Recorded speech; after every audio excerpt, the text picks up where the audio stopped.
don't think we should trust Octavian. This is my conclusion. For those of you who don't know, Octavian is known as the Augustus Caesar, the first emperor of Rome, and he is the namesake of August, which is fascinating because he wanted his month that his name reigned over as the month that he defeated Antony and Cleopatra at the Battle of Actium. And that alone just kind of makes me go, how fascinating you must have been. Glad I'm not friends with you. So that's just, you know, a personal aside. However,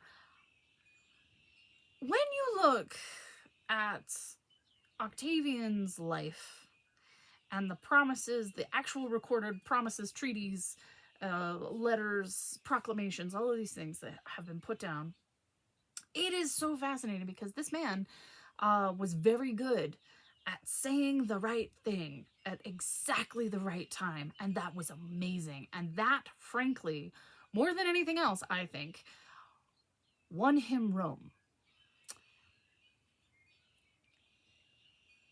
But the other part of it is,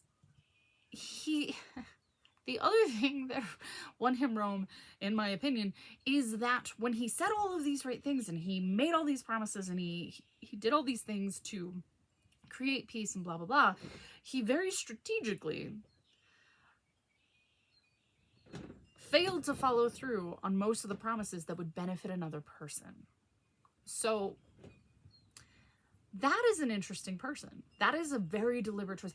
I don't think anybody else could have that kind of a record accidentally. I feel like that's like a Greek curse. At that point, like, Cassandra is always the most accurate person, but nobody listens to her. Like, that level of Greek curse is what would have to be bestowed upon a person to be able to successfully not hold up their end of the bargain politically at all for pretty much anybody that you're dealing with that might have a shot of making Octavian a forgotten character in history. So that's just fascinating, and I have questions about that in general. I have opinions about that in general, if you can't tell. And I just read an incredible book, and this has been like a vague, about most Roman emperors, and I've done some decent research because a lot of my books actually center, bizarrely, around Roman emperors. So I've done a decent amount of research, and as I'm doing this, I'm kind of like, what? And then I just finished this amazing book by Diana Preston, and it is Cleopatra and Antony, Power, Love, and Politics in the Ancient World. Fabulous book. She is an excellent narrative historian. I very much encourage you guys to read it. It's really fun. I will show you. La, la, la. Hi there. It's okay. I will be back. So, what's fascinating about this particular book is she details Cleopatra, clearly, and her two husbands. And I say husbands because she did actually claim, and her two husbands claimed her as like a spouse. And that was Julius Caesar and Mark Antony. And then she also goes into Octavian, who was ultimately the guy who defeated them into a corner where both of them made choices to cease being players in the game. Let's put it that way.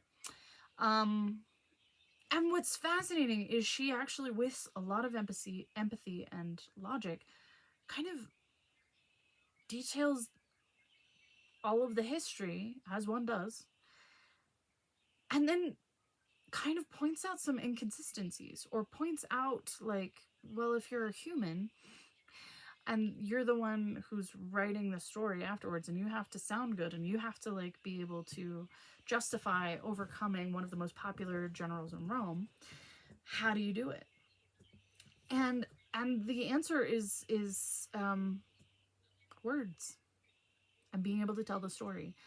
And as a person who has ruffled a few feathers in my life, I know that those with whom the staticness happened, they have a very different view of the situation than I do, and so that particular narrative has to be taken with a grain of salt. And I think most of us can say the same. Like, everybody has their own version of what happened, whatever that is, and whoever you're dealing with. But when you are the sole victor and you are actively changing the structure, the political structure of your city that has lasted hundreds of years, and you're changing it to something that benefits you personally in a way that has never benefited another human being, and the people who stood against you are mostly written out, like the big characters, it's a little sus. It's a little sus. And I look at Octavian and I go, okay, sure. And I don't trust him. I don't trust him because he was the king of propaganda. And I just, all of the historians afterwards, and a lot of the political entities who had something to say about Cleopatra or Antony, had very good reason for telling Octavian or confirming Octavian's version of the story, that Cleopatra was just a conniving, manipulative sex queen, you know? And that Antony had lost all of his brain power and abilities because he was stuck with functionally a succubus. And I just kind of go, I don't know. That feels a little slanted to me, and it feels, as a writer, makes me kind of go, that's a very solid narrative structure that you set up there, but what about those pockets over there, which are also called plot holes in fiction? So these are my thoughts. Thanks for listening.